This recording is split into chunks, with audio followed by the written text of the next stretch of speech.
Hello. Hello, sir. Harish will be joining in 5 minutes. Sure, no problem. We are able to see you and hear you clearly. Okay, sir. Yeah, thank you.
Don't know. Hi. Hi, Thiru. Hi, how are you?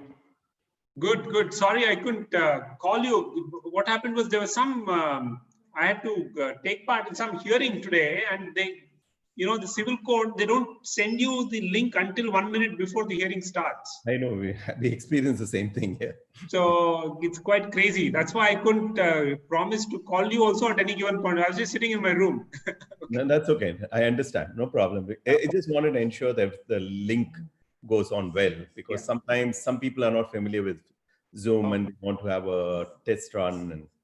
And No, and we are using it almost every day, so it's all right. Yeah. That's good. Yeah. How are things with you, sir? Things are okay, getting on. I think I'm seeing you after how many years now? I thought we bumped into each other at some point, no? Somewhere in the last. It's been many years, no doubt about it. But I thought I saw you at some sort of unexpected place, and I think we were both surprised. But that maybe in some court hall, I'm not sure. But it's not. But it's been more than 5 years. I'm sure about that. It's okay. Probably closer to 10 years, I think. Yeah. And we are like not even like 2 kilometers away. But anyway. Good. It's nice to connect you after how many years. So at least I'm happy that you've grown so well. Thank you, and thanks for thinking of me for this, and I appreciate your gesture. And it's nice, yeah. So anyway, I think we'll start sharp at 5. Sure. And what's the? Do you want me to leave some time at the end for dialogue, or? Yeah, 15 minutes Q&A. There may be questions. We have been having a fairly good response. Virtually, I've been holding one webinar a week. Okay. In the past few months now. Right. And the response has been very good. And there are people connecting from outside India also. So it's right. Such. So I'm bound to be questions. I hope. Otherwise, it doesn't really, the success of talk is not reflected. People do not answer raise questions. Yeah. So I will maybe speak for about 35-40 minutes and then give more time to. Sure.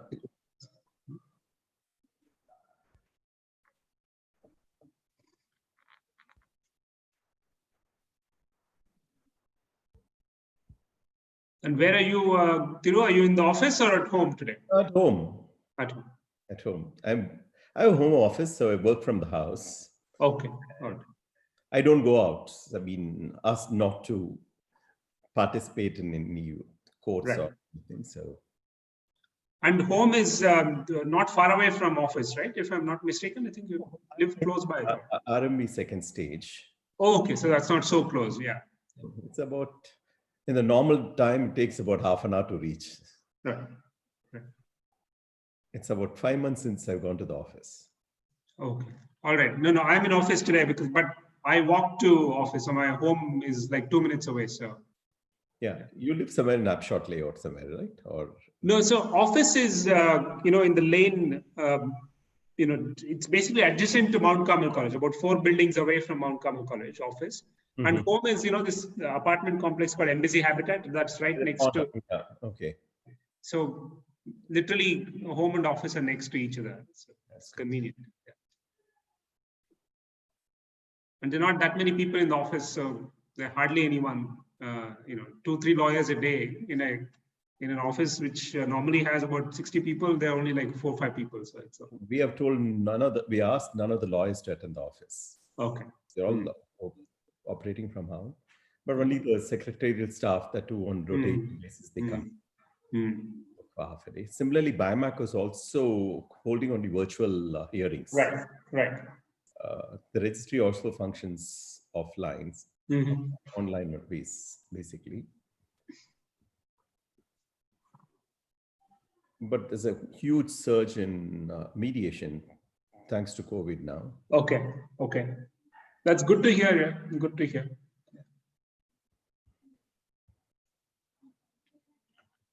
So I'll also connect you. I know I told you I'll connect you with Surya, which I didn't do, but I will do it. Mm-hmm. I also want to connect you to Bhargavi, who is I'm also part of that initiative. There's a we have developed an end-to-end platform for use by arbitrators and institutions. So maybe you should talk to them to see whether that's something that you probably might, if you want to talk to them and see whether there's any need for you guys to use that platform. I think it may be useful. So there's the platform can be used by existing arbitration institutions. So you apply your own rules, but it's just a tool, a software tool that allows you to do everything online at one place. So I'll connect you to Bhargavi as well, and talk to her and see if there's any interest. Yeah. Thanks. But BIMAC has developed its own software. Okay, that's good.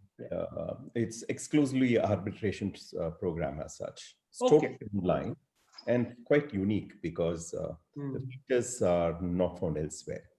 It's been developed for the past, I think, 2 years as such. Right now, a lot of test runs are happening. For the past 6 months, we are still using only a test run arbitration. Hopefully, in a few weeks, it will be officially launched. All right. Okay.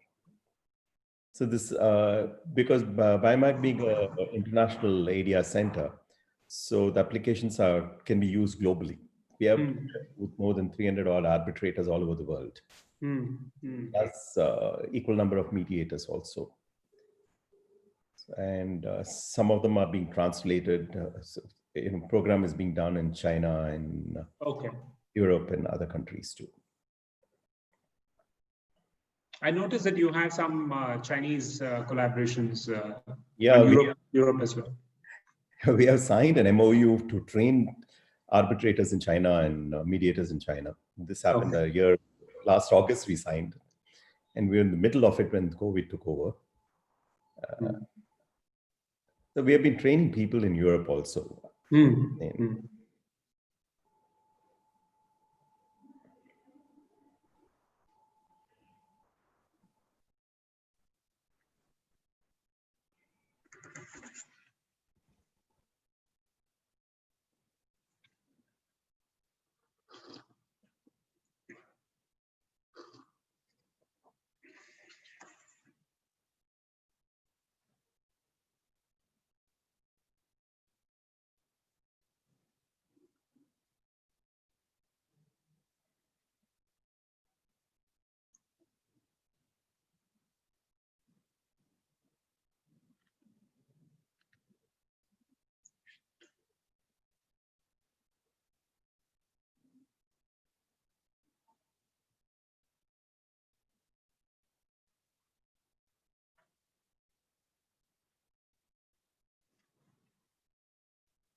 Hi, Brijesh. Have you logged in? I see you're logged in. Brijesh?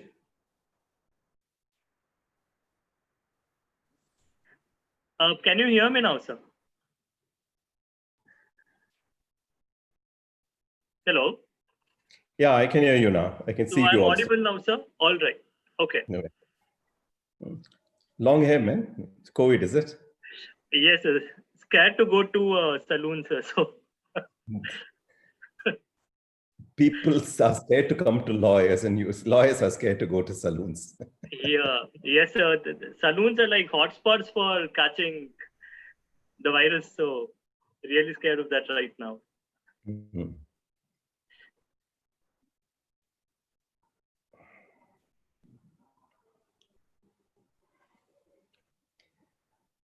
Dr. Harish Narasappa is already here. Okay. Yeah. So we'll start maybe in another 5-6 minutes. Sure, sir. Yeah. We'll start on the dot at 5. Yeah. We never beat.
Good evening, everyone.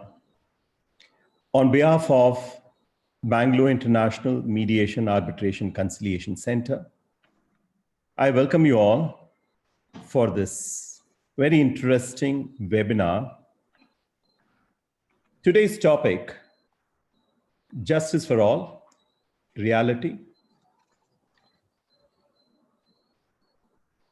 The concern for most of us who are stakeholders in the system of justice dispensation,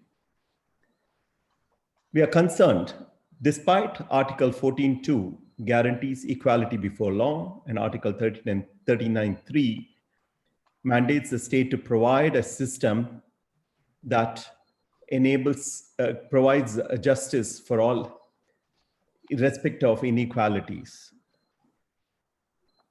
The study shows that only 9% of the disputants reach to the courts and lawyers, and 91% are excluded for whatever reason it may be. And we complain of docket explosion, and the reality is docket exclusion. There are various factors as to why people do not want to come to the courts or why people cannot afford to come to the courts. We have an eminent speaker today, and I don't want to say anything more about the topic, and I leave you all to listen to his talk. May I request Mr. Brijesh Singh, our Assistant Registrar of BIMAC, to take over and introduce the Honorable Guest and Speaker. Thank you. Thank you, sir. So we have with us today Dr. Harish Narasappa, a distinguished lawyer who is also an author, to share his views on a topic that is very pertinent in today's times. Dr. Harish Narasappa is an alumnus of the National Law University of India,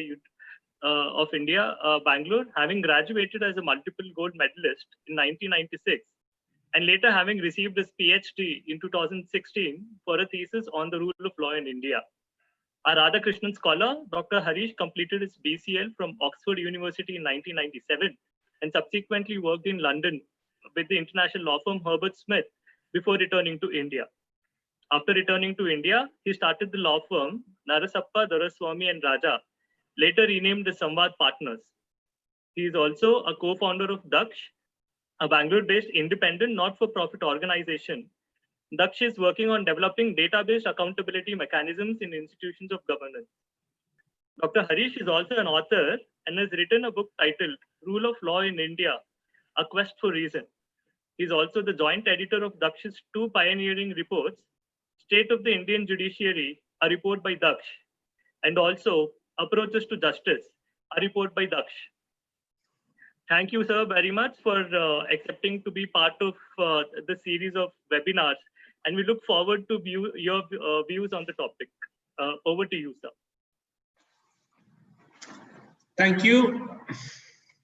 Thank you, Brijesh, for that kind introduction. Thank you also, Mr. Thiruvengadam, for inviting me to speak at your event. I must admit that I was a bit intrigued by the way the topic has been worded. It says justice for all and then a reality, a question mark. So I did sort of contemplate whether the question is meant to examine whether whether it is already a reality or likely to be a reality or never going to be a reality, right? So I was a bit intrigued by that, and particularly because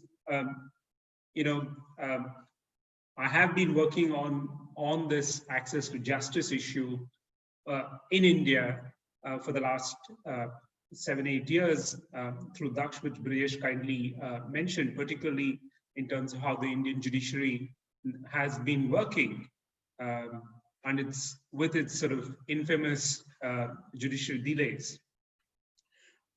So what I will do is, I thought I'll first take a crack at answering this question. And by and large, my comments will be restricted to the Indian scenario, but I will towards the second half of my talk a bit about ADR and access to justice through alternate dispute resolution methods, where my comments could be applicable more generally than just in India. So I'll first focus, I thought I will talk about three broad topics today in the context of India.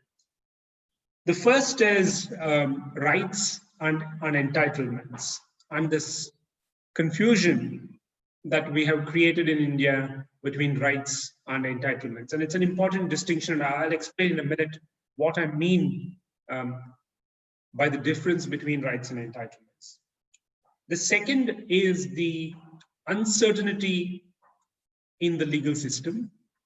And again, it by and large is relevant only to India and the Indian judiciary currently. And the third point is the need for any legal system to ensure that there is a distinction between legality and illegality. And in my opinion, that goes to the core of any discussion on justice. So what do we understand by justice? So there are two parts to the topic, and I must compliment on the bravery of the organizers by choosing justice for all, because I think sometimes I think it's perhaps a mirage when we talk about justice for everyone, because the reality is far away from justice being available for everyone in the country. And in the last few months, we have seen in this country, we have seen an enormous amount of injustice. That is something that we cannot, as lawyers, close our eyes to, where people were forced to walk thousands of miles and kilometers just to go home. And the state not only turned its blind eye, but actively created a situation where they were forced to walk thousands of miles. It was a very heart-rending moment for any country. And the fact that, yes, it was caused by a circumstance that was beyond the control of anyone, but it was also a man-made a tragedy to some extent. And in that background, to talk about justice for all seems to be a bit hollow, because we are clearly not in a position where we can claim that justice is reaching the last man in the country or the last woman in the country. So what does justice mean? And there are many scholarly definitions of justice, but I think at a very basic level, justice means giving everyone their due, or in a different way, ensuring that the rights people enjoy are protected. Now, you can give a different spin on many things, but ultimately it boils down to rights that people have, rights that inhere in people. And as long as those rights are protected by the legal system, and a breach or a violation of those rights corrected in a fashion and in a timely manner, then you can say that we have achieved justice.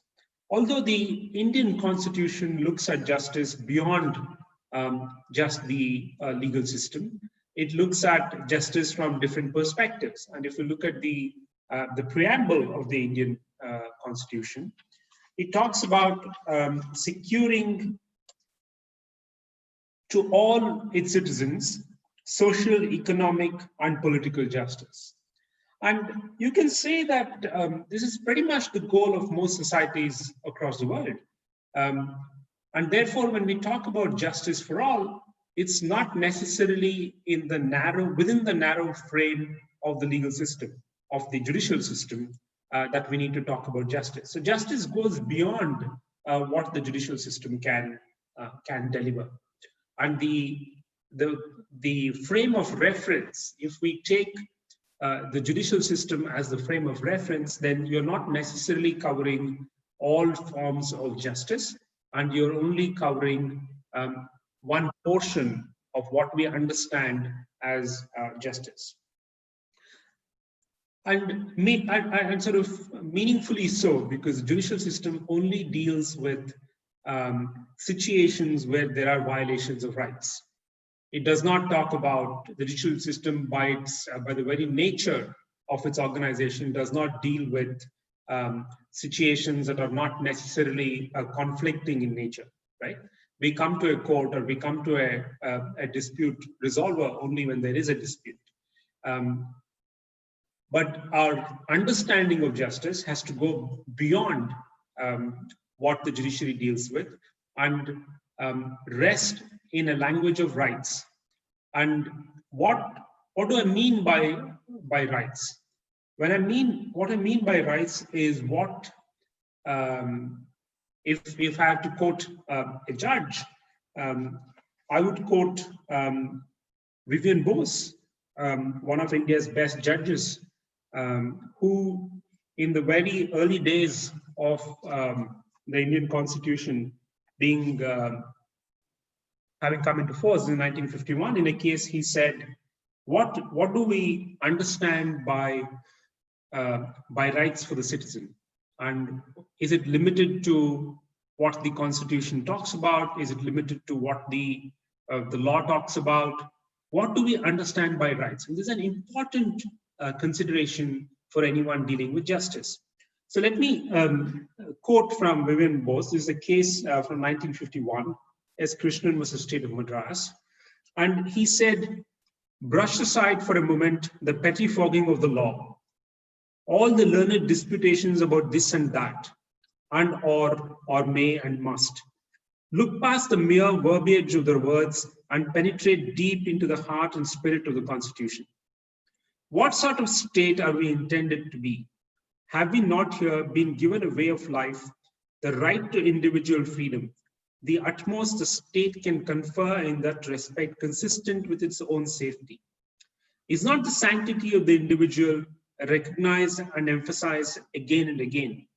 Is not our Constitution in violent contrast to those of states where the state is everything and the individual but a slave or a serf to serve the will of those who for the time being wield almost absolute power? I have no doubt on this score. So Justice Bose is contradicting or creating a distinction between states which have absolute power over their citizens and states where the citizen is the owner, where the citizen is the owner of the republic. And we are the republic. And as in any republic, it is the citizens, all of them put together, who are the owners of the republic. And we create the state to ensure that there is a form of governance that respects all citizens and ensures that rights that inhere in citizens are properly protected. We are not at any given point subjects of the state. We are owners of the state. And this is the distinction that we must all recognize and hold dear, that post-colonialism, post-independence and the Constitution, we became the owners of this country. Before that, we were not owners of this country. We were subject to a foreign power. When we become owners of this country, the rights that we have and the rights that we enjoy are different in a substantial and qualitative fashion from what we had prior to that. What we had prior to that is what the colonial government conferred on us. They gave us certain entitlements. Their laws and statutes gave us certain entitlements which we could claim from them. But post the Constitution, rights are something that are within us and they are not limited by the Constitution. Yes, for ensuring an orderly governance in society, there are certain restrictions that we willingly put on ourselves, to ensure the overall good of the society.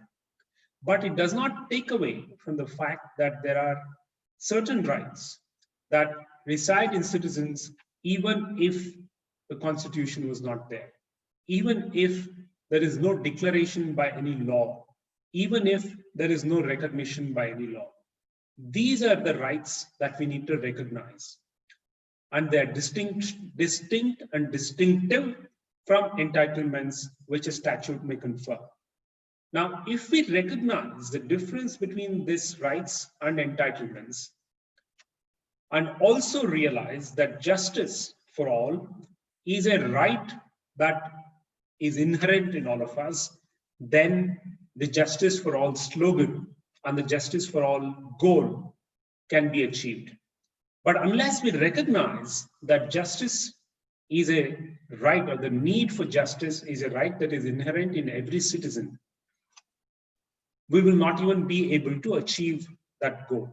So recognition of justice as a right is the first step in any journey to achieve justice for all. So the reason why I'm sort of stressing at this point is linked to the next topic that I want to discuss, which is uncertainty. Our courts and our executive and our legislature to some extent appears to believe that somehow they are the masters of all citizens and they can confer rights whenever they please and take away those rights whenever it doesn't suit them. Now, that kind of thinking appears to have creeped in over the last decade or so, irrespective of which political party is in power and irrespective of which judge has been occupying the office either in the Supreme Court or the High Court. There's a general trend towards thinking that individual rights are not necessarily something that need to be protected, and they are protected at the whims and fancy of the state, rather than as something that is core to the existence of an individual. And this sort of lack of recognition that all rights, including justice, is inherent in the citizens, is linked to the fact that we have today a very, very weak state, both in terms of judiciary and in terms of the executive and the legislature. Now, what do I mean when I say there's a weak state? The capacity of the state to deliver justice doesn't exist. And this is something that many judges have pointed out over the years. In 1986, and again I'm quoting from a judge, in 1986, Justice Bhagwati, the Chief Justice at that time, he said on 26 November, the judiciary is on the verge of collapse. The backlog of cases, the inordinate delay in deciding matters before the courts, and the inevitable collapse of evidence in the time that it takes to reach trial and judgment has led to a decline in credibility. The corruption among the police, the prison system, and the judicial process has done little to shore up the reputation of the system. Now, he said this in 1986, and if you sort of look at the situation today, it's no different. I would argue that it's worse today. The number of cases that are pending in the Indian courts today is over 3 crores. And many of them take a minimum of 5 years for even the first level of decision to come out. So there is a lot of uncertainty that is created about people's rights, whether it is civil rights, political rights, or even contractual rights. And I'll take this thread of contractual rights when I come to discussing ADR and sort of arbitration and mediation. But the fact that the judiciary is incapable of deciding cases on time has essentially rendered rights meaningless. And why do I say so?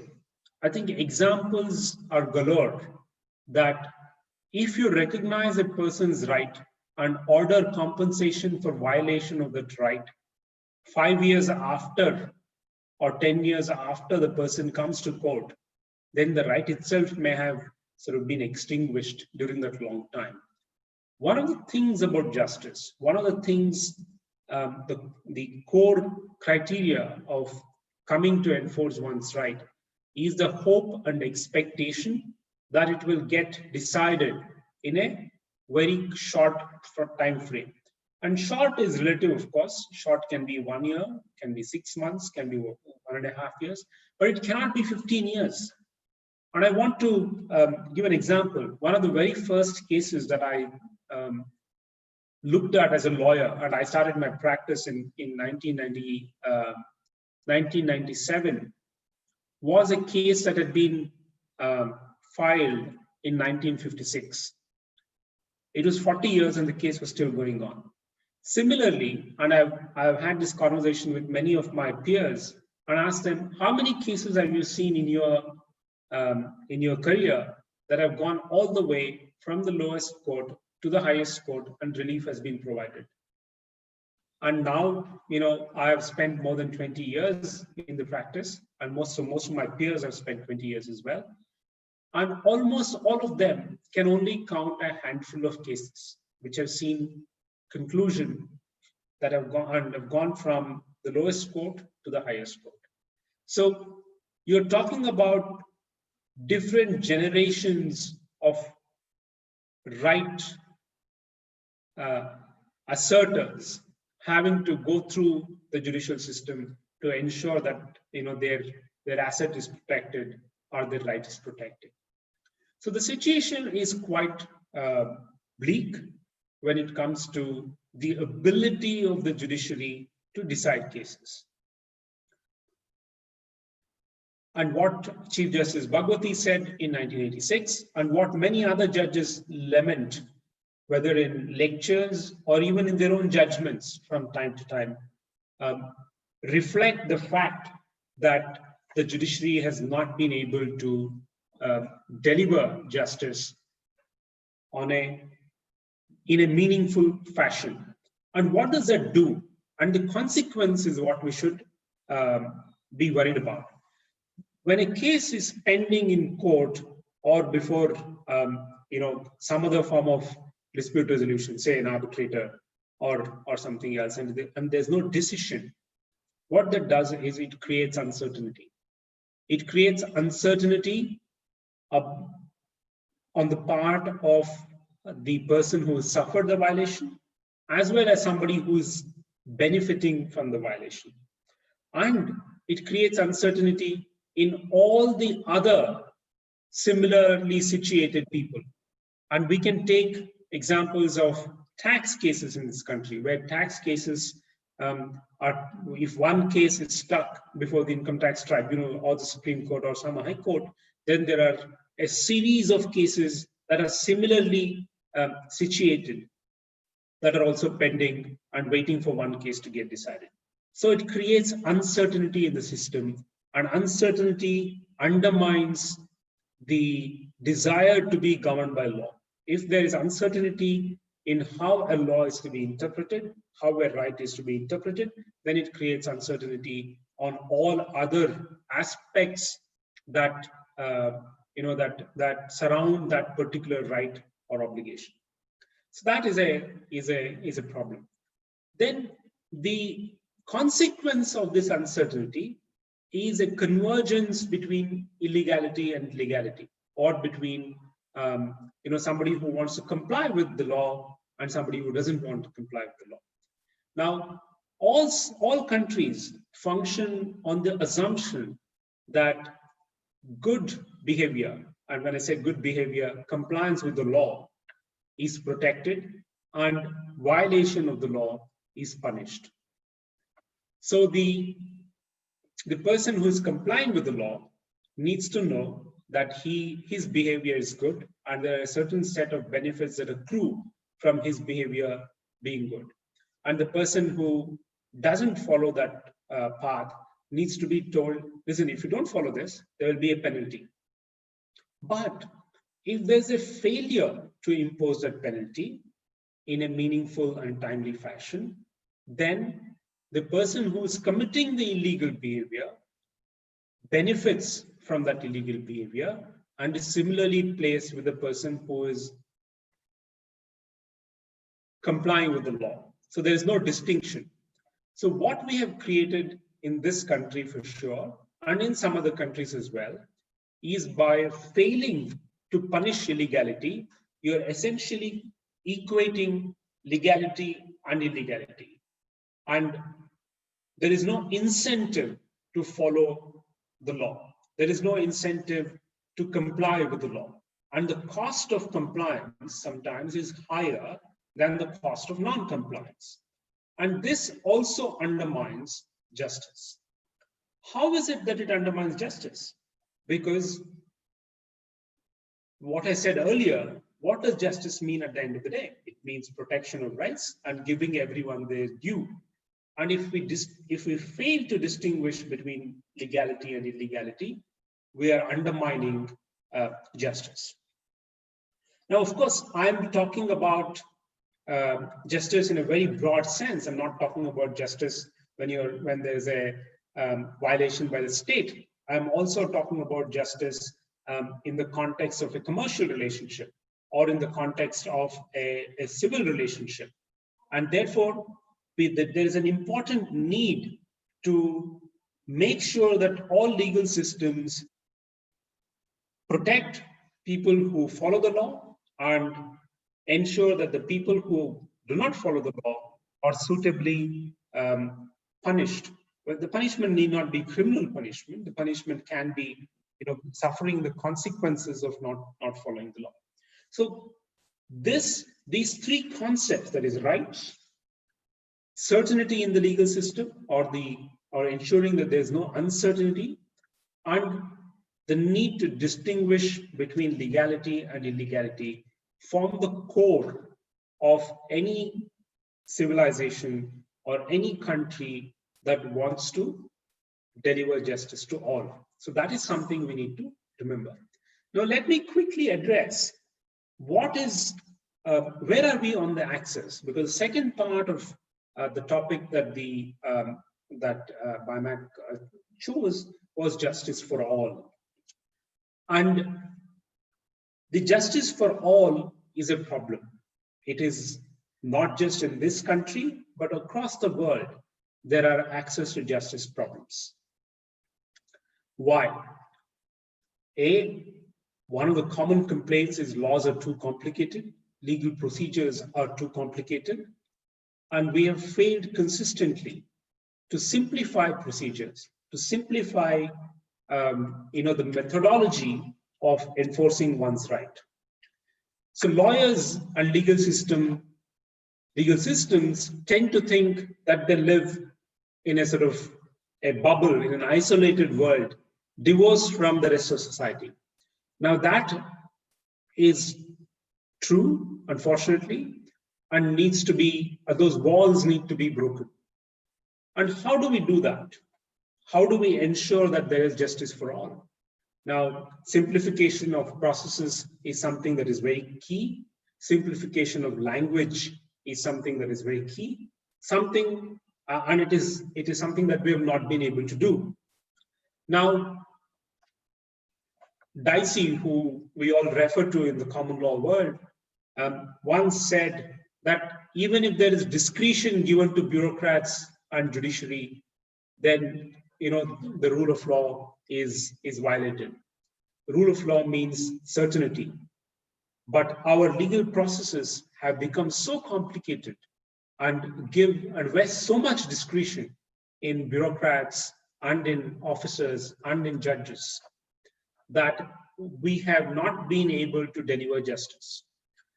So the search for simplification, the search for justice will continue beyond our times, and that the search for simplification of process will certainly continue. But are we doing enough to go down the path of simplifying processes is the question. And unfortunately, the answer is no. When was the last time there was significant reform in making sure that there is access to justice in this country? I'm talking only about India. And you have to think back about 40 years. There has been no effort in this country to look at legal processes, to look at procedures in the judiciary and simplify them. We still want to follow laws that were made 150 years ago or 80, 90 years ago, when countries from whom we followed or borrowed these processes have moved on from those processes and have simplified their own processes. So, and the responsibility is not just on the government, it is on all of us as lawyers, it is on all of us as part of civil society to push for these kind of reforms, to push for simplification. So the process of, unless the process of simplification begins and continues at a fast pace, this access to justice will continue to remain a mirage. Now, and it is not a question of number of courts or number of judges or number of institutions that you set up. It is also about having the ability to convey to the citizens that this is the way you can enforce your right, and this is how simple it's going to be. And we have not been able to do that. So the inability of professionals, the inability of the state to simplify its own processes is a big challenge. In terms of the number of institutions that we need to establish, very often in this country, there's been a debate about whether we have enough judges and whether we need to double or triple the number of judges to ensure that there is access to justice for all citizens. My submission is that it is not just a question of number. Merely because we increase the number of judges, it is not as if the time taken for dispensing justice will come down, nor is it the case that more people will be able to go to court. What you need to do is to improve processes to create certainty and simplicity. Unless we proceed on the twin concepts of certainty and simplicity, we will not be able to provide justice for all. The second point that I would like to make is that justice is not in the realm of the judiciary alone. And that's why I quoted the preamble of the Constitution. Justice is not the sole prerogative of the judiciary. The judiciary, what is the sole prerogative of the judiciary is to resolve disputes when it comes to rights. And that is something the judiciary has a monopoly over, because you need the power of the state to enforce decisions. However, it's also how the executive functions. It's also how the legislature functions. Unless there is a coherence amongst all the institutions of the state in doing their own duties properly, in having proper dialogues within their own organizations, and in ensuring the concept of fairness, that is the fairness and reason, which are the important pillars of any justice system, I think we will not be able to achieve this justice for all. So if I were to say what would I like to see, I would like to see certainty and simplicity. If we target these two concepts, then we will be able to move along the road to justice for all. Now let's come to alternate dispute resolution methods. Now, one of the criticisms of the justice system across the world has been the winner takes all kind of approach that the dispute mechanisms propagate. Now, that need not be the case.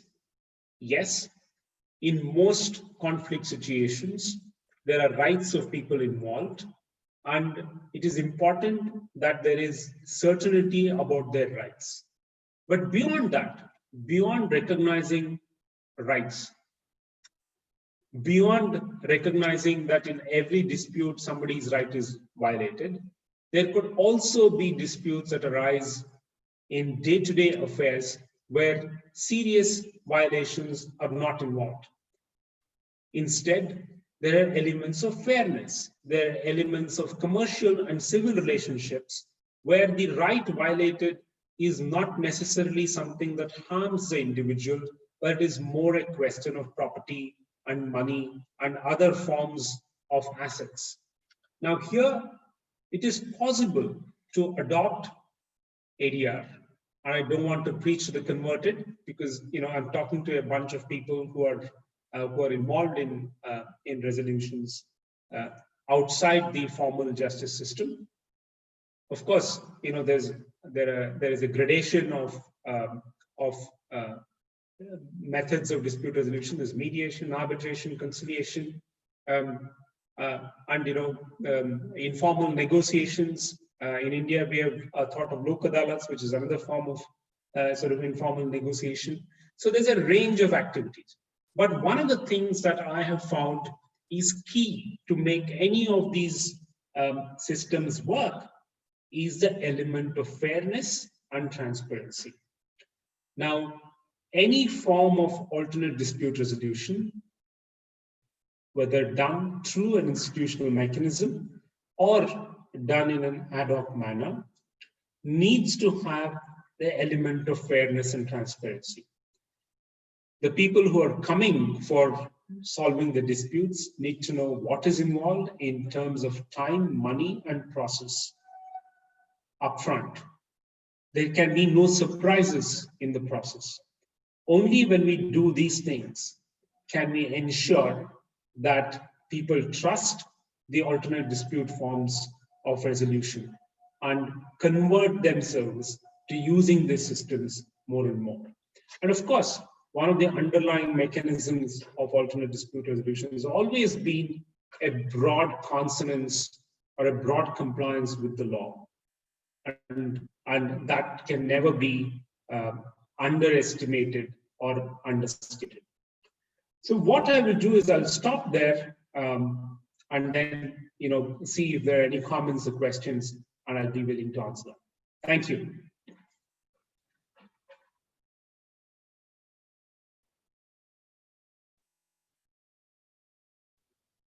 Thank you, sir. Thank you for your very well articulated views on the justice dispensation system and the idea of justice itself. I think you've dealt with that particular aspect of the very idea of justice, which when translated properly and effectively would certainly reach the masses, and then it would fulfill the spirit with which the Constitution was drafted. Sir, there's a question that has been posted by one of the participants. I'd like to read that out. So it says that, are the courts driven by statistics, considering the large number of pending cases, which may result in miscarriage of justice? Would you like to answer that? Unfortunately, courts are driven by statistics. If we take India as an example, and if you take the district judiciary in particular, district judges are evaluated on the basis of the number of cases they dispose. Now, there is a problem with that because every case is not a statistic, right? Every case contains rights. Every case involves people, involves emotions, right? So you cannot necessarily look at it in terms of number. A case is number. I mean, for lawyers, every case is a number, right? But for the people who are involved in the case, it is not a number. There are things at stake. So there is a problem in terms of looking at statistics for judges and evaluating judges on the basis of statistics. So there is no doubt there's a problem. However, statistics help in different ways, and I'll explain why. Statistics are important for the institution to see how it is functioning, right? because at a meta level, if there are 100 cases coming into the system before a judge, then it will be useful to know how those 100 cases progress through the system, right? Is the system geared for taking more number of cases? Do we need more number of judges? Do we need less number of judges? Can we reallocate capacity within the judiciary based on statistics? So there's a dire need to study statistics, but not to evaluate judges on the basis of statistics alone. Statistics are important, but they're not the sole reason for determining judges' behavior and performance. Yes, I think that's completely true that, the policymakers should not fall into the trap of assessing justice on the basis of statistics. I think that would probably defeat the idea of justice itself. So there's another question that has come up. Do you think the pursuit of justice for all is a hopeless cause due to the lack of transparency and cumbersome processes involved in the Indian legal system? I think this is probably one of the questions that comes up in the minds of all litigants before they approach the courts, sir, whether their cause is going to be a hopeless one, or whether it's actually going to get the due that it's supposed to get. See, if we lose hope, I think then we may as well stop the discussion now, right? So currently, yes, the system is daunting. This is anybody who goes to court in India, has to be mad, right? I mean, and I'm not talking about litigants, I'm talking about lawyers, right? I think we all need to question ourselves. If we go to court every day, we argue, and then we forget what is at stake sometimes, right? So, but hope, so it's different. Hope is different. The status of the current system is different. We have to hope for justice. If we don't hope for justice, there's no hope for civilization, right? Then we may as well give up and stay at home. So I don't think we should link hope and the problems with the justice system. We need to continue to work on the justice system. See, it is a very dynamic concept. It is not that, we say, okay, today we have solved the problems, forget about it tomorrow. Unfortunately, this requires constant vigilance by lawyers and by civil society to make sure the system works. And that is how, democracy will work. A democracy or a society that is governed by rule of law requires people to be vigilant about what the state does. And that is something, so we have to keep hoping that we will be able to achieve justice for all. But we also need to recognize where we stand. The reality is we are nowhere close to, to achieving this. In fact, we are going further away from it. As I mentioned, our systems are very hollow. They are hollowed out. They are ignoring the problems faced by people whose rights are violated. So it is something we need to fight, but we cannot lose hope.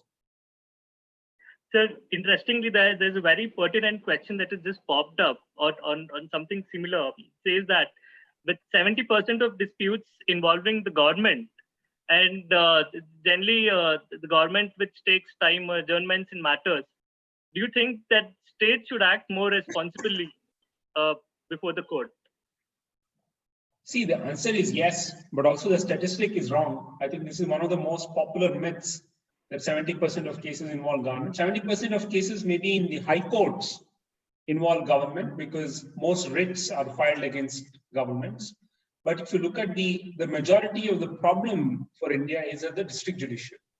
So if we look at, we all know that there are 3 crore cases pending, but out of the 3 crore cases, about 2.5 crores cases are in the lower courts, in the judiciary, in the district judiciary.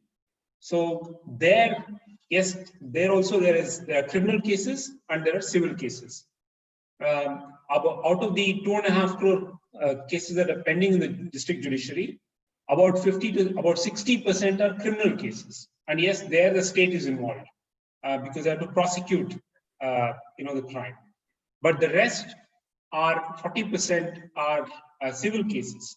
There the state is not involved. So if you take the overall 3 crore cases, then 70%, the state is not the litigant.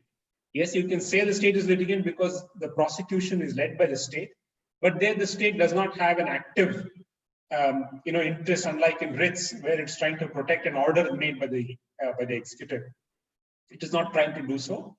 There the police is involved and the criminal prosecution is involved. So there's a distinction. But coming back to the spirit behind the question, is the state taking adjournments? The answer is yes. Should they be taking adjournments? No. The answer is no, they should not be taking adjournments. I think there to some extent I blame the judiciary as well, because the judiciary treats the state on a different footing than the ordinary citizen. And this is, a very a famous lawyer from Hyderabad, Kannabiran, who's written a fantastic book called Wages of Impunity, and I would urge all lawyers to read it. He says somehow the judiciary has, since independence, treated the state very gently. Even now, when it comes to the state and the individual, the judiciary always give the state more chances. And this is not in the in the sensational cases that make to the newspapers, but in an ordinary writ, the government lawyer always gets the benefit of doubt in terms of seeking adjournment, right? Because they say, he can't get response from the state, they've not instructed him, so they give him more time. So this has to stop. There is no doubt about it. The judiciary has to treat the state more firmly, and the judiciary has to stop thinking that it is part of the state. And this is very important and key. So there I agree with the question. Well, I agree with the spirit of the question, not necessarily some of the statistics quoted in that question. Yes, sir. Thanks for that. Sir, looking at this from another point of view, that of the justice being hurried, also burying justice as such, there's a question which also popped up, where as lawyers we see that at certain times matters are disposed in a very in a manner which is very fast. Like the judge would like to. There are instances where the judge would like to finish the quota. That's what they say generally, that they have a certain number of decisions that they have to render in a particular month, and certain number of evidences that need to be recorded, and certain number of orders that need to be passed on applications. And when they try to do that, they try to some matters are decided in a hurry as such. Do you think that having this particular concept of deciding X number of cases per judge per month is actually something that is hurting the system as well, and hurting the litigants at large by placing a time limit which would actually make the judge pass orders in a hurry? See, I have a different view on that. I don't think, if somebody is deciding a case in 3 days or 3 months without hearing properly, I can agree with that. But see, there's one of the things that I mentioned during my talk was fairness and transparency. As long as fairness and transparency are followed, I think the complaint about justice being hurried is not a valid one. Now, what are we talking about? If a case is decided in 1.5 years, are we complaining about that? Or are we complaining about cases being decided in 3 days or 4 days or 5 days? We should not forget that our system is loaded with cases. On an average, the amount of time taken is about 3 years in this country. And if you reduce from 3 years to 1.5 years, I don't think we can complain about justice being hurried. I'll tell you what the problem is. The problem is not about time. The problem is not about 1.5 years or 3 years or whatever. The problem is uncertainty, and the fact that we're all used to uncertainty in India, right? At least lawyers in the court system. We do not, and the lawyers are equally to blame. There's no point in blaming the judges. If for example, a case is listed on a particular day, none of us know whether the case, anything could happen, right? The case could be heard. The case may be, just adjourned without no reason. You may be ready. The other side lawyer may not be ready. The witness may not turn up. There is no certainty of event in respect of each hearing. And we need to fix this, right? We complain about adjournments, But why does a case need to be called 4 times in 2 months? It need not be called 4 times. The reason why it's called 4 times is because nothing happens those 4 times. Instead of that, what we need to see is we need to see whether there can be intelligent scheduling of cases. Like in many other jurisdictions, it's not just the date, but even time is fixed. It has to be on 28th August, 11 p.m. or sorry, 11 a.m. 11 a.m. is when your case is heard. If you go at 10:45, nobody will hear you. You have to be there at 11 o'clock. Whereas, today I had to appear in a case. I didn't know when my case will be heard. When I was sitting in office, it was through a video conference. And there was no certainty about when it will happen. So I had to just sit there, wait for some video link to be sent to me. So this uncertainty, if we remove this uncertainty, and if we ensure fairness in hearing, I think we should not be able to, nobody will complain about justice being hurried. I agree. I think on this, a former Chief Justice of India once told me that, listen, decisions can be made by anyone. The hallmark of a judge is that he hears everyone fairly and doesn't rush to make a decision. He considers both sides and then comes to a decision. But where we have a problem is in considering both sides. And even the lawyers are to blame. We do not give enough powers to the judge to enforce, the time limits. So the time limit by itself, there is no problem. If you have given, a 1 year for deciding a case, 1 year is a reasonable time. How can you say 1 year, is if a case is decided in 1 year, it is justice hurried? We can't, right? Sometimes a case may be decided in a week, but if you are heard fairly, what is the problem? So it is a question of fairness and not a question of time. But there is a problem in giving targets to judges. You can't say you decide 100 cases in a month. That should not happen. That I am fully with, and I made that point earlier as well. Yes, sir. So very true. So there is also a question. One of the participants would like to know how the process itself can be simplified so that it becomes less complicated, and then justice becomes more accessible. See, how can we simplify? For example, this one of the things that we have learned from the pandemic is the use of technology and how technology can be useful, right? But our processes, this again, I alluded to this during my talk.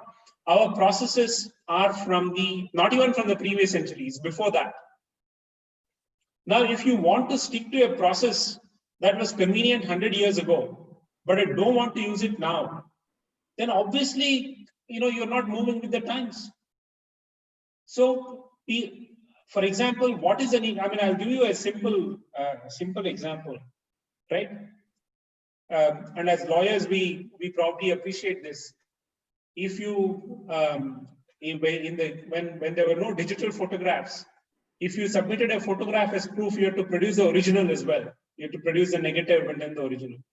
But today, when you produce a printout of a digital photograph, the office objection still comes as to where is the original. Now, these are all things that we need to change. And who will do this? It's not the judiciary's problem. The laws need to change as well. The processes need to change. So we need to remove some of these antiquated processes that are not relevant in today's day and age. Then we can simplify things. For example, why should everything be printed in green paper, signed on so many things, followed certain formats? So a lot of things can be simplified. The CPC can be overhauled completely. The CRPC can be overhauled completely.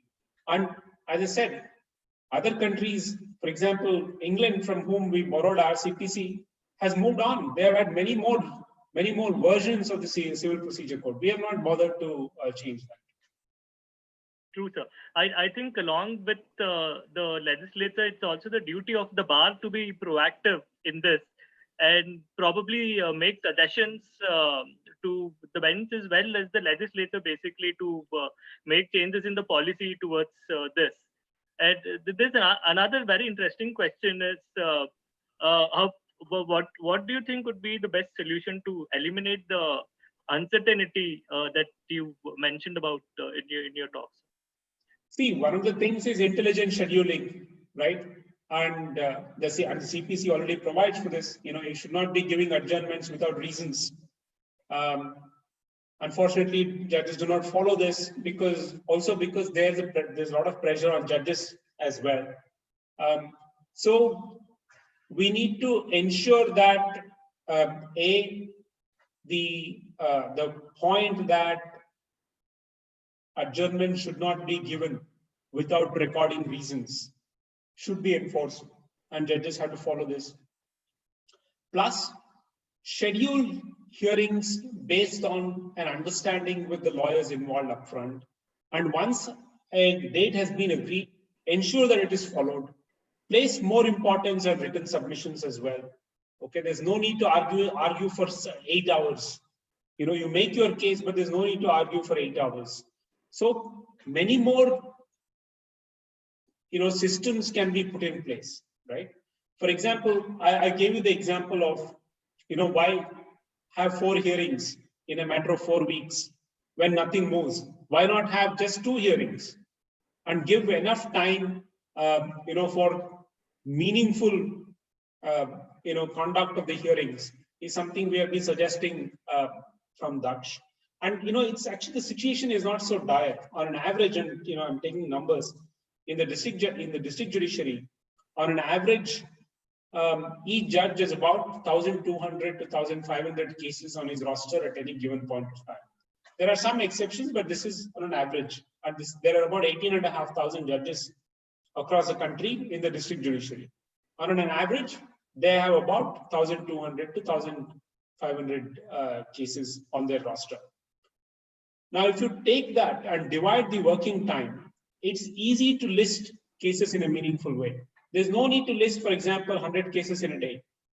When you list 100 cases in a day, 80 of them have to get adjourned. Everybody knows, because it's humanly impossible to go through 100, right? But if 20 are listed, then there is a chance. So that's what we are talking about. Yeah, I that's a very good way of simplifying the process without really making a huge change in the procedure itself. True, sir. So there's another question which has come up with respect to tribunals. A question which says that whether tribunalization, whether that is a mockery of justice, or basically whether tribunals are helping the cause of justice as such. I'll probably reword it that way. Are they really helping the cause of justice, having tribunals? See, there is a problem with tribunalization. I think we all know what the problems are. I think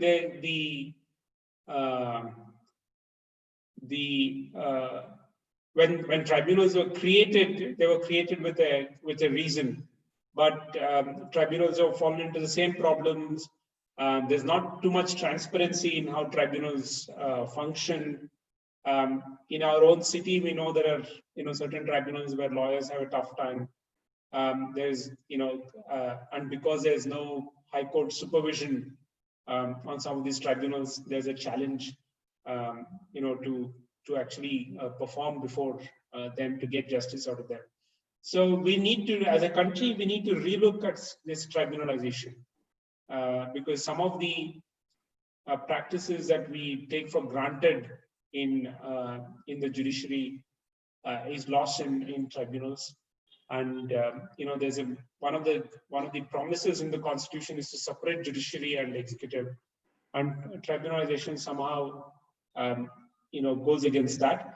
There is the case for tribunals was that we need to bring in subject matter expertise and all that, but we can do that even within the judiciary. I think the way tribunals have functioned, it requires a rethink. I agree, it requires a rethink. I don't think it requires wholesale scrapping. I think we can reform the way tribunals function as well, but we need to take a relook. Yes, sir. So there are also a lot of young law graduates and law students as well who are attending this webinar, and they'd want to know what advice you'll give to these young lawyers. Very often, young idealistic lawyers, once they join the profession, they get frustrated with the system itself, and then they leave the profession after a couple of years, and then they join corporate law firms, or they leave the country and then go to the US or UK or some other jurisdiction, start practicing there. What advice do you think? What advice would you give to them? See, I don't think working for a law firm is a problem. I mean, I run a law firm myself, and I started my career with an international law firm. I think there's a lot to learn. Working in different jurisdictions, opens up your mind. It gives you a different life experience. My only advice is follow what you feel passionate about. Don't do something that you don't enjoy. And every day is a new day. There are newer challenges. So if you are young, explore, keep an open mind. I think there is no harm in working, for a law firm or working for an international organization. Do that, but don't do it because don't do it because you're frustrated with X or Y. Do it because you enjoy it. I think that would be my message. But see, I would be lying to say that, continue to work in the system, keep hope. Yes, we have to keep hope. But if you are frustrated, you are frustrated. I mean, there are different skill set different people have. And working as a litigating lawyer in this country is very challenging. And it's not for everybody. So you have to find your own niche and your own place. Yes. Sir, another participant would like to know whether ADR is legally binding, and if justice does not get delivered, can they approach the court further? Yeah, I mean, it is. I mean, arbitral decisions are binding. Of course, mediation, it's what you enter into is a settlement at the end of it, and then you can go and if you have a binding contract as through a mediation, and it is not one person is not following, then you have the remedy before the court anyway. And even the CPC builds in mediation now. So there is it is whatever you agree is binding if the proper procedure has been followed. Arbitral decisions are binding. I mean, I'm surprised at the question. Arbitral decisions are binding. We all know it. Yes. This is also a question with respect to inclusivity. Now, how do we address the lacunae in the law with respect to inclusivity so far as minorities and non-binary individuals or those who are differently abled are concerned, sir? How do we address the issue of inclusivity as such in this? See, it's a problem, right? It's a problem, but you see, I mean, let's just take gender, for example. I think we are certainly seeing a lot more diversity as far as gender is concerned in the district judiciary, not so much in the High Court, but in district judiciary, certainly in Karnataka, for example, and some other states, the number of women judges in the district judiciary is increasing compared to, say, 10 years ago. So there needs to be an effort, in terms of recruitment, in terms of how you recruit people. The High Courts and the Supreme Court, there's more problem because there's a problem in the way judges are, selected and appointed. But that's like for another day and discussion, because appointment to the High Court and Supreme Court is a different ballgame. So I don't think we should worry about that today. Yes, sir. Some of the other questions that we've got, sir, is regarding the question of many of the matters which are pending before the High Court are regarding the inaction on the part of the executive and the officers as such. And is it not the failure of the legislature to fix the responsibility on the individual level of executives that actually results in individuals approaching the court, the High Court, for relief against the inaction on the part of the state or inaction on the part of the officers of the state? I agree. I think it's a fair question, and I agree. I think somehow we have, I think the executive and the legislature seem to think that justice is the realm of the judiciary alone, and enforcing the law is the realm of the judiciary alone. It's not correct. I think the executive is also, a problem the way it is structured. And I mentioned this during my talk. I think justice is not the realm of the judiciary alone. Justice is also the realm of the executive and the legislature. And to a large extent, the judiciary's role has increased because the legislature has failed to supervise the executive, which is one of the primary responsibilities of the legislature. The legislature has to call the executive to account, which it is not doing so properly. So this is a problem. And in fact, in my book on the rule of law in India, I address this problem. And I say that this is equally a failure of the legislature and the executive, and not just the judiciary. So I agree with the question, with the questioner. I agree with it. Yes, sir. I think connected to this, there's another question which has been asked, goes like this. Oftentimes the law isn't amended despite recognizing the gaps in having several committees to look into reform. Legislative and judicial reform must go hand in hand along with the support of a bar that is proactive and ethical. I think we all agree to that, isn't that?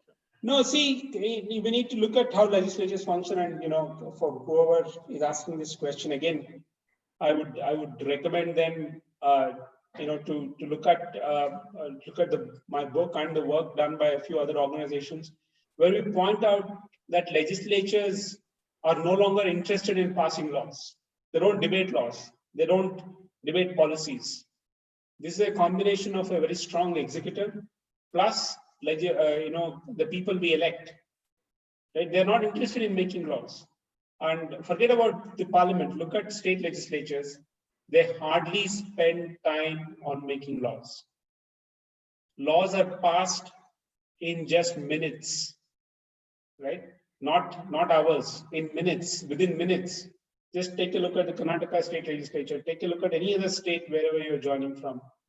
They do not spend time discussing new laws. And this is a fundamental problem. Do you think we should have a more proactive bar to actually ask for these reforms, or at a more higher level to challenge laws which are passed arbitrarily, and then call for discussion on laws on a more frequent?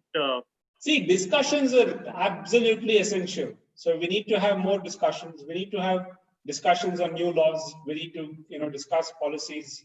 We need to do that. There is no doubt about it. Yes. So there's another question that has come up. This is obviously from the point of view of young lawyers. This is a question that everyone has at the beginning when we all start practicing as lawyers.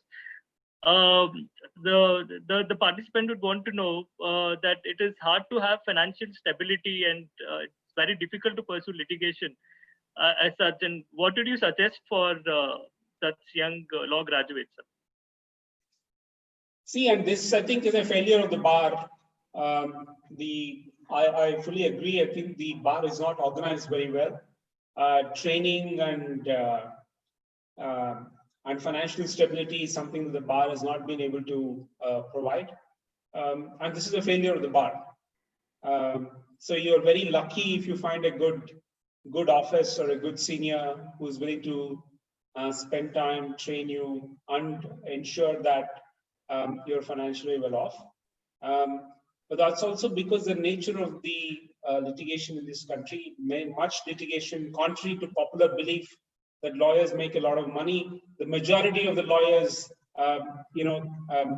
basically, make just enough money to survive each month.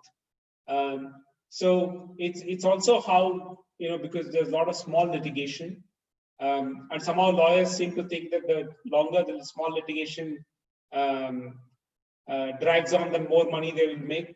So I think there's a lot of problem in the way the profession is organized. The profession needs to get organized better. We need to organize more training sessions for younger lawyers. But for a hardworking young lawyer, I don't think there's a challenge in terms of survival in this country. I think there's enough work out there, but you need to find a good office school which will be able to support you. Yes. So, Gavan, one last question to wrap it all up, sir. What kind of role do you think ADR, alternative dispute resolution, can play in achieving the idea of justice for all and making it a reality, sir? See, I think ADR can play an important role, but unfortunately, again, in this country, we don't have enough institutional ADR. We need more institutions that focus on transparency and fairness, and push the cause of justice. Very often, and I think it has been the case that particularly in arbitration, mediation is of course still fairly new in this country, but particularly in arbitration, the number of institutions that push arbitration in this country are very few. It's mostly ad hoc arbitration where there's complete lack of transparency in terms of fees, in terms of time, all of that. So we've not been able to build institutions that last in this country in the ADR area. So that's why institutional ADR is required. Yeah. Thank you, sir. Thank you very much.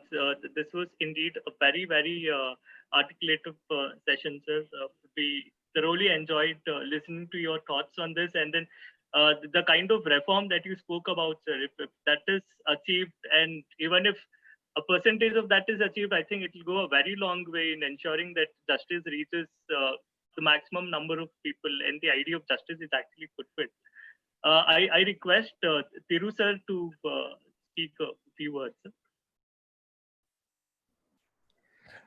Thank you, Brijesh, and thank you, Dr. Harish Narasappa. It's been a very, very interesting talk by you, and the amount of response that you got from the attendees shows that how effective your talk has been. Before I thank you formally, let me also add one comment to it, that BIMAC has taken the initiative to promote the transparent institutional ADR center. It's a not-for-profit body, and we'll be stepping into the 7th year. We'll be concluding 7th year on 23rd of September. And in the last 7 years, it has gained a lot of recognitions in India as well as abroad, especially abroad. And it's been one of the recognized as the top 25 institutional ADR centers. And I fully endorse the view of the speaker that in the area of arbitration, ad hoc arbitration, as recommended by Justice Sri Krishna Committee, has to be taken somehow sidelined, and then importance should be given to institutional ADR centers, which are emerging, and not really BIMAC. There are several other centers in the country, and there should be a lot of support from lawyers and law firms to these institutional ADR centers to make it very, very transparent organization. And also that BIMAC is one of the first entity that's been promoting neutral evaluation to ensure that parties get a fair advice and minimize as far as possible people approaching the court, or they can even choose any other ADR option. So with that, I thank you, Dr. Harish Narasappa, for a valuable talk, and each and every participant who stayed throughout this very interesting program. And also thank you, Mr. Brijesh. Have a nice evening and stay safe. And hope you will have more opportunity to invite Dr. Harish Narasappa for many more talks. Thank you. Thank you. Thank you, sir.